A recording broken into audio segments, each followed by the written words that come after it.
இந்த 4 வருஷத்துல மட்டுமே 20 மாணவர்கள் தற்கொலை பண்ணியிருக்காங்க. இந்த தற்கொலைக்கு யார் காரணம்? மாணவர்கள் மட்டும் தான் காரணம், நீட்டு தான் காரணம் நினைக்கிறீங்களா? திமுக தாங்க காரணம். நீங்க தானங்க பொய்யான வாக்குறுதி கொடுத்துருக்கீங்க, பொய்யான ஒரு நம்பிக்கையை ஏற்படுத்திருக்கீங்க. அப்ப அந்த மாணவர்கள் என்ன நினைச்சிருப்பாங்க?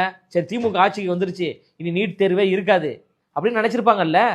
அப்படி ஒரு நம்பிக்கை நீங்க ஏற்படுத்தினீங்கல்ல, என்ன பண்ணிட்டீங்க? இவங்கள மாதிரி எங்க தலைவர் பொய் சொல்ல சொல்றீங்களா நீங்க? தொடர்ந்து மாணவர்கள் இறந்து போறாங்க. அதை உணர்ந்து எங்க தலைவர் வந்து ஒரு உண்மையான அப்பாவாக எங்க தலைவர் பேசினார். ஸ்டாலின் மாதிரி போலியான அப்பாவாக பேசல, உண்மையான அப்பாவாக. அவரு 2 குழந்தைக்கு தகப்பன், சரிங்களா? அந்த அடிப்படையில் அவர் பேசுறாரு. யாரும் தற்கொலை பண்ணாதீங்க, பல வழிகள் இருக்கு வாழ்க்கையில சாதிப்பதற்கு, பல துறைகள் இருக்கு வாழ்க்கையில சாதிப்பதற்கு. ஒரு தேர்வு எழுதுறீங்க, அந்த தேர்வில் நீங்க தோல்வி அடைஞ்சிட்டீங்கன்னா மன உளைச்சல் ஆயிராதீங்க, உங்களை நீங்களே அழிச்சிக்காதீங்க, அதற்கு மாற்று வழிகள்லாம் இருக்கு என்கின்ற உண்மையான ஒரு தாய் உள்ளத்தோடு, தகப்பன் என்கின்ற ஒரு உணர்வோடு எங்க தலைவர் பேசியிருக்காரு. திமுகவுடைய முகத்திரையை கிழிச்சாரு.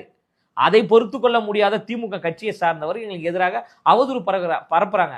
நாங்க தெளிவாக சொல்றோங்க, நீட் என்பது தமிழ்நாட்டுக்கு மட்டும் இல்ல, இந்தியாவுக்கே தேவை கிடையாதுங்க.